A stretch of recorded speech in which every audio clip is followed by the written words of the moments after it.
অৰ্থাৎ আমি প্ৰাৰ্থনা কৰি আছোঁ, পৰমেশ্বৰে আমাক উত্তৰ নিদিয়ে। যদি আমাৰ মন এনেকুৱা কোমল হৈ যায়, আমাৰ আচৰণ ব্যৱহাৰ যদি আমি ধাৰ্মিকতাযুক্ত হৈ যায়, আমি দুষ্টতাৰ পৰা আমি যদি আঁতৰি আহোঁ, তেতিয়াহ'লে কৈছে পৰমেশ্বৰে যে তোমালোকে মাতিলে মই উত্তৰ দিম, এয়া মই আছোঁ, তেখেতে ক'ব।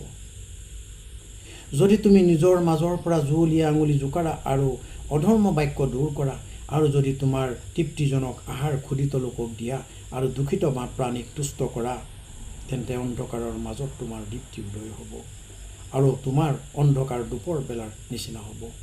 অৰ্থাৎ আমাৰ জীৱনত যিমান অন্ধকাৰ আছে, দুখ বেজাৰ সমস্তবিলাক, আমাৰ ফাইনেন্স সমস্তবিলাক, আমাৰ দেহা, আমাৰ বেমাৰ, চট্টানৰ নিচিনা যিবোৰ বেমাৰ আছে আমাৰ জীৱনত, যিমানবিলাক আমাৰ ফাইনেন্সিয়েল যিমানবিলাক চট্টান হৈ আছে, ধাৰ ঋণ, এই সমস্তবিলাক চট্টান হৈ আছে, এইবিলাক অন্ধকাৰ, এই সমস্তবিলাক আমাৰ জীৱনৰ পৰা দূৰ হৈ যাব।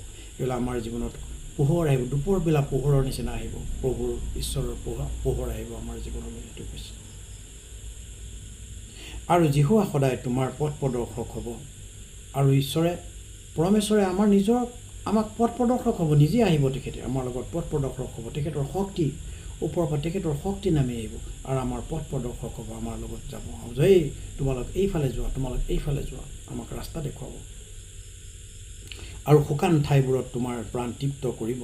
অৰ্থাৎ জীৱনটো শুকান, এইফালে ধাৰ ঋণ, বেমাৰ আজাৰ, বজাৰ দোকানত বাকী বিভিন্ন ধৰণৰ সমস্যা আমাৰ জীৱনত, এই সমস্যাবিলাক সম্পূৰ্ণৰূপে আমাৰ জীৱনৰ পৰা শুকান হৈ আছে। আমাৰ জীৱনটো বেমাৰ আজাৰেৰে সৈতে, হিংসা কাজিয়া নিন্দা, এই সমস্তবিলাক আমাৰ জীৱনৰ পৰা দূৰ কৰি দিব।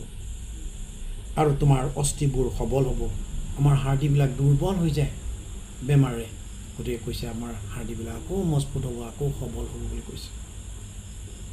আৰু যাৰ জল, আৰু কৈছে তাতে তুমি ভালকৈ পানী দিয়া এক উদ্যানৰ নিচিনা হ'বা, আৰু যাৰ জল কেতিয়াও শুকাই নাযায়। অৰ্থাৎ আমি এখন বাগানৰ নিচিনা হ'ম, এখন ফুলনিৰ নিচিনা হ'ম, আৰু সেই ফুলনি কেতিয়াও শুকাই নাযায়, তাৰ পানী সদায় পানীত বৈ থাকিব, জীপাল হৈ থাকিব বুলি কৈছে। আৰু তুমি এনে এক জলভুমুকৰ নিচিনা হ'বা। অৰ্থাৎ আমাৰ জীৱনটো যেতিয়া ক'ৰবাত এটা নাদ বা কুঁৱাখানা যায়, কেতিয়া তাত জলভমুক যেতিয়া ওলায়, ওপৰৰ পৰা নিজে যিটো পানী ওলায়, সেইটো জলভমুক বুলি কোৱা হয়। ওপৰত সদায় আহি থাকিব, ওপৰলৈ পানীবিলাক ওলাই থাকিব, কেতিয়াও শুকাই নাযায়। অৰ্থাৎ আমাৰ জীৱনটো ইমান জীপাল হৈ যাব যে আমাৰ সেই আশীৰ্বাদবিলাক আমাৰ জীৱনলৈ ইমান আহিব, ঈশ্বৰৰ সেই আশীৰ্বাদবিলাক সমাজলৈ বিয়পি যাব, সমাজে তাৰ ভোগ কৰিব, মানৱতাৰ খাতিৰত সেইবিলাক চব ওলাই যাব মানুহৰ মাজলৈ। প্ৰভু ঈশা মਸੀহৰ নামেৰে প্ৰাৰ্থনা কৰিছোঁ আৰু ধন্যবাদ জনাইছোঁ। থেংক ইউ শুনাৰ কাৰণে। ভাল লাগিলে শ্বেয়াৰ কৰিব।